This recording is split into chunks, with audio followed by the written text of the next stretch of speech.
There are many clichés which could be readily applied to S 2022-23 season. If it's not one thing, it's another. It never rains but it pours, and so on. Problems have begat further problems since day one. The latest issue has involved making a tactical switch that has mainly changed the way in which opposing teams are hurting the Reds, rather than eliminating, or at the very least lessening, their threat. For much of the campaign, the opposition was able to cut through the midfield at will. To solve this, Jurgen Klopp first experimented with different formations, then switched back to the well-established 4-3-3 framework. His next roll of the dice was to ask his team to engage in a compact, mid-block system. This has probably achieved what it set out to do, in terms of forcing teams out wide rather than attacking centrally. The problem is that now looks less secure when defending crosses. Steven Gerrard and Frank Lampard debate decided by former star who played with both Jurgen Klopp has no option over double decision with two wildcard fixes unsustainable, and that's just in open play. Klopp's team has also developed a problem of conceding from set pieces, one of the few defensive strengths it could point to prior to the World Cup break. The only goals conceded in dead ball situations in the first portion of 2022-23 occurred against and, with only the former proving costly.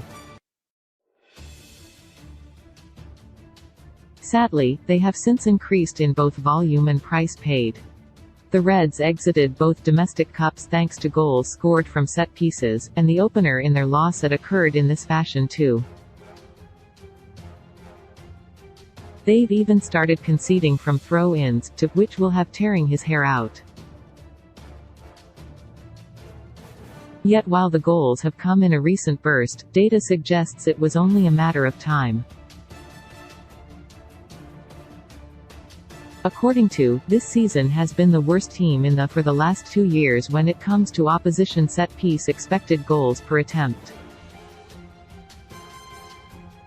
The graph in the above tweet makes for chilling reading. A few teams have made eye-catching changes between 2021-22 and this season, but many have remained broadly the same, while has absolutely plummeted.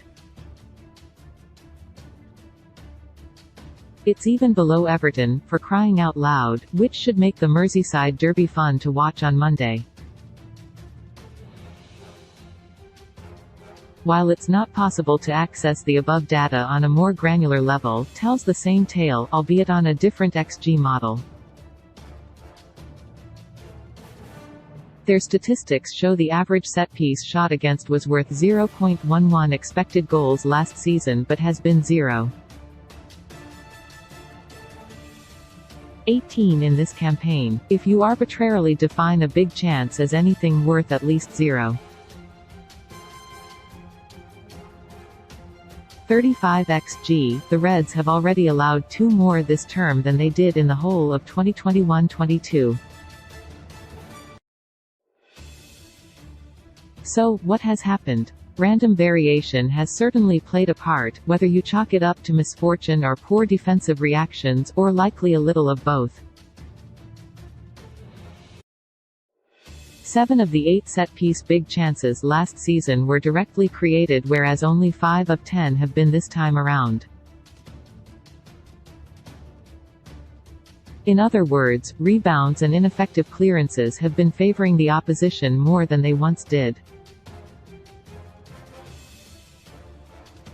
There has also been a degree of double counting. When scored the only goal of the game at the City ground, he did so having first hit the woodwork. The combined XG value of the 2 shots was 1.28, which is pretty impressive for one goal. 1.27, and 0.83 have had similar double-barrel set-piece attacks in recent weeks too. Taking the higher value chance for these 3 moments alone brings down the seasonal average to 0. 15% play shot, a step towards redemption. But perhaps it all just boils down to the enforced chopping and changing of the back line. Klopp's most used back four from last season, Trent Alexander-Arnold, Ibrahima Konate, Virgil van Dijk and Andy Robertson, has started just once, at Tottenham, and 16 different quartets have been fielded in the 32 games in all competitions. Interestingly, just one of the 16 set-piece shots worth over 0.1 xg has occurred with the most used foursome of this season, with Joe Gomez replacing Konate. The sooner the French and Dutch internationals can return to the back line, the better. There are clearly many factors at play, lots of which may be beyond Klopp's control. It's yet another issue he could do with resolving swiftly though, and Van Dijk's return should be a big step in the right direction.